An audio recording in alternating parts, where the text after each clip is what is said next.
All right, so now we're looking at how do we solve for a single variable. So inverse operations are two operations that will be performed on a number or variable that always result in the original number and variable. In other words, two operations that undo each other. So some examples of this are going to be addition versus subtraction, and then multiplication versus division. Those undo each other. So here, what I would do to solve for x is I'm going to undo the subtraction. Well, undoing subtraction means I have to add. So I would add 2 over here, which then I would get x equals 8. And this is adding as my inverse operation to subtraction. Over here in this first one, I'm going to subtract the 7 to undo the addition. And I get x equals -9. This is subtracting.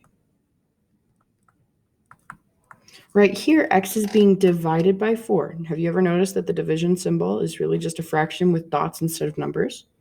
That's what this is. So we're just going to multiply both sides to undo the division.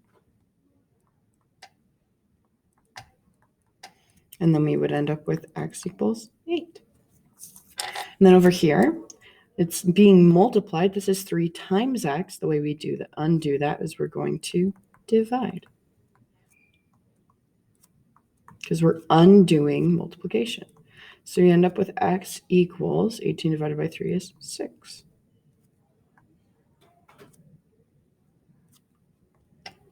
All right, so let's practice one. So here I've got a bunch of terms. I'm just going to combine like terms and then solve. So I've got a 30, an x, a 9x, and 30. So I know I can combine my two 30s. So 30 plus 30 is 60. Then I combine my x and my 9x. So that's plus 10x equals 180. So subtract 60 from both sides, and I get 10x equals 120. Divide both sides by 10, and I get x equals 12. Okay, and we're dividing by 10 because it's 10 times x. We subtracted 60 because it's plus 60.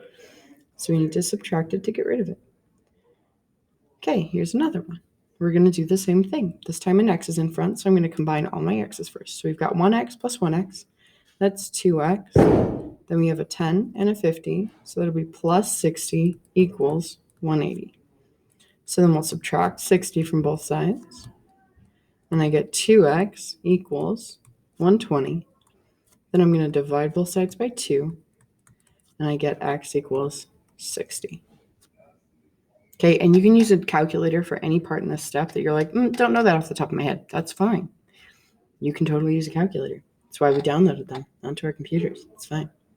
All right, now I want you to give it a try, and then once you finish with that, you are going to write a recap of what we talked about today.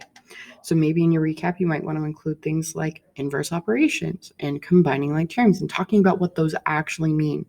You could write those words, but you actually need to write what they mean. You can't just write the words. Okay, good luck today. Thanks, guys, so much.